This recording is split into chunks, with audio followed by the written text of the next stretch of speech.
On apportait les malades dans les grandes rues et on les plaçait sur des litières et des grabats pour qu'à la venue de Pierre, son ombre au moins puisse couvrir l'un ou l'autre. La multitude accourait aussi des villes voisines de Jérusalem, portant des malades et des gens perturbés par des esprits impurs, et tous étaient guéris.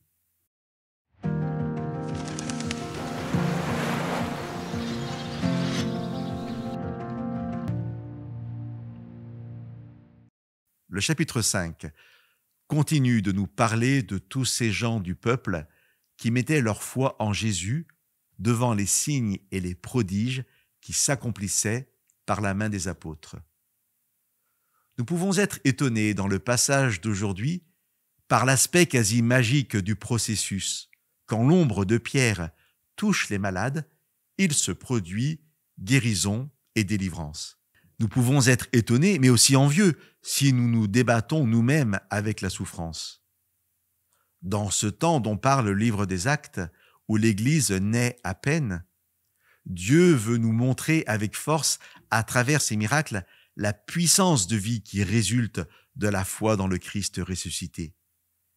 Et nous devons aussi comprendre que beaucoup de personnes étaient guéries de leur infirmité à une époque où les hôpitaux n'existaient pas et où plus généralement, la médecine était bien moins développée. En tout cas, cela provoque la fureur des responsables religieux, et je vous lis la suite du récit de Luc à partir du verset 18 de ce même chapitre 5. Ils mirent la main sur les apôtres et les jetèrent dans la prison publique. Mais pendant la nuit, l'ange du Seigneur ouvrit les portes de la prison. Il les fit sortir et leur dit : « Allez, tenez-vous dans le temple et dites au peuple toutes les paroles de cette vie. » Ayant entendu cela, ils se rendirent au temple dès le matin et se mirent à enseigner. Notons que l'ange ne focalise pas la mission des disciples sur les guérisons, mais bien sur la prédication, sur l'enseignement. L'ange demande que soient rappelées les paroles de cette vie.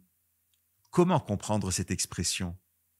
Au chapitre 3 du livre des Actes, dans une de ses prédications, Pierre dit au peuple : « Vous avez tué le pionnier de la vie, mais Dieu l'a ressuscité d'entre les morts. » Le pionnier de la vie, ou, suivant d'autres traductions, l'auteur de la vie, le prince de la vie, le maître de la vie.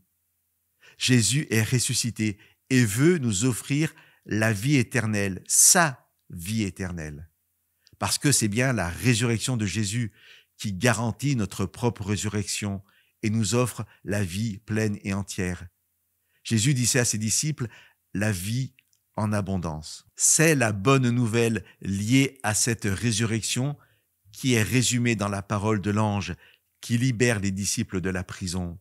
Allez, tenez-vous dans le temple et dites au peuple toutes les paroles de cette vie.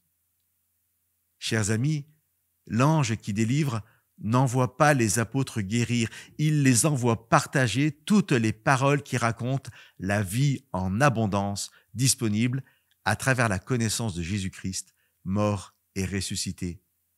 Et c'est bien ce que nous sommes invités à entendre aussi aujourd'hui, l'annonce d'un Christ ressuscité qui, par sa vie, nous offre la vie éternelle au-delà de nos infirmités et de nos souffrances présentes, quelles qu'elles soient, car là est la véritable guérison. Chers amis, que Dieu vous bénisse par cette vie abondante.